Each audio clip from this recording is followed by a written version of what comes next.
Good morning student. Class 12th अपन के 5 chapter complete हो गए थे। आज हमको 6 चैप्टर पढ़ना है, शौर्य गाथा। ठीक है ना।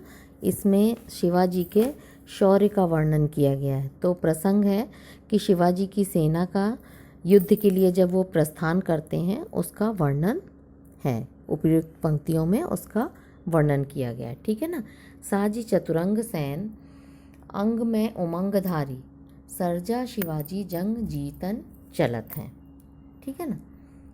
अपनी चतुरंगिणी सेना को सजा करके, अपनी चतुरंगिणी सेना को सजा करके क्या कर रहे हैं? शिवाजी जंग जीतने के लिए चल रहे हैं, आगे बढ़ रहे हैं।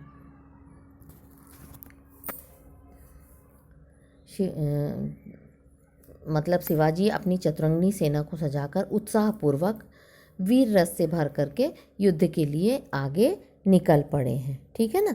भूषण भनत नाद बिहद नगारन के नदी नद मद गैबरन के रलत हैं।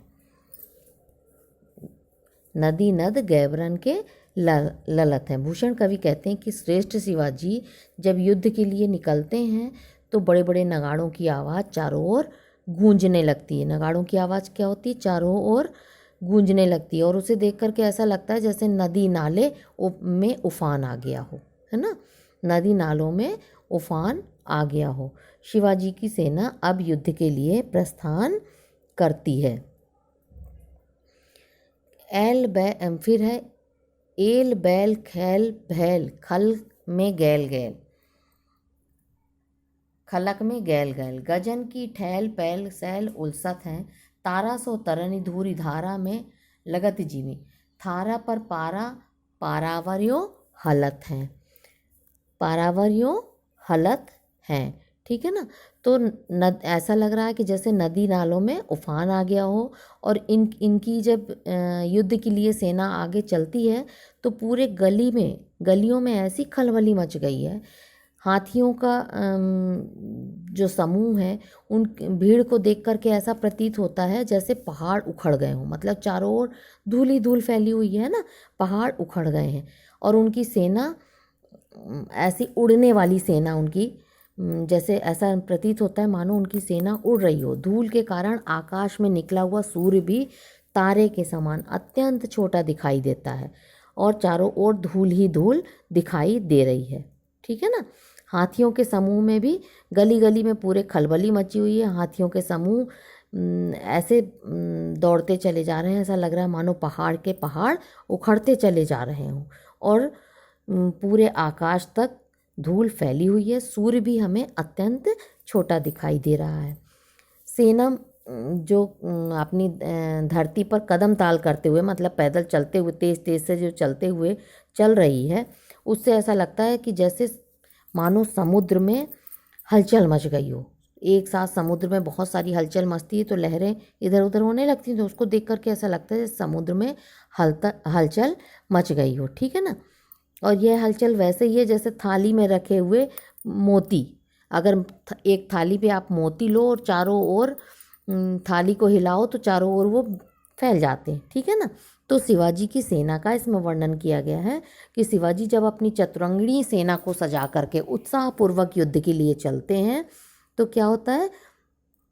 युद्ध क्षेत्र के लिए निकल पड़ते हैं। तो भूषण कवि कहते हैं कि शिवाजी जब युद्ध के लिए निकलते हैं चारों ओर नगाड़ों की आवाज़ें गूंजने लगती हैं। हाथियों का जो समूह है उसे देख करके ऐसा लगता है मानो नदी नालों में उफान आ गया हो। ठीक है ना।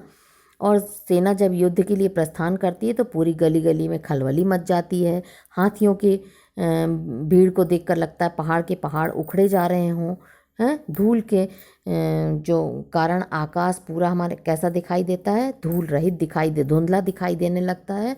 और सूर्य जो है वो तारे के समान छोटा सा प्रतीत होता है। कहीं एक रोशनी दिखाई देती है, बाकी चारों ओर धूल ही धूल दिखाई देती है। उनकी चलने की हलचल इतनी तेज है, चलने की आवाज़ इतनी तेज है कि ऐसा लगता है जैसे समुद्र में उफान आ रहा हो, है ना।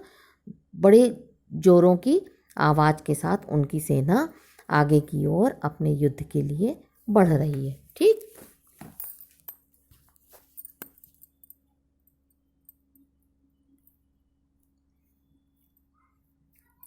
छूटत कमान बाण बंदूक अब कोकवान।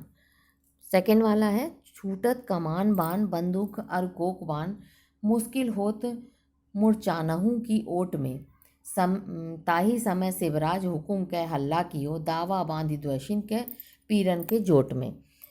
छूटत कमान मतलब तलवार से इस प्रकार से कमान छूट रही है जैसे उसमें ध्वनि ही नहीं निकल रही हो। एक विशेष प्रकार की तीर होती है जिसके चलने से कोई ध्वनि, किसी प्रकार की आवाज़ नहीं आती है। तो ऐसी मतलब उनकी तलवारें चल रही कि जिसमें कोई आवाज़ नहीं आ रही हो और सेना के लिए सेना अपने युद्ध के लिए मोर्चाबंदी कर रही हो। ठीक है ना।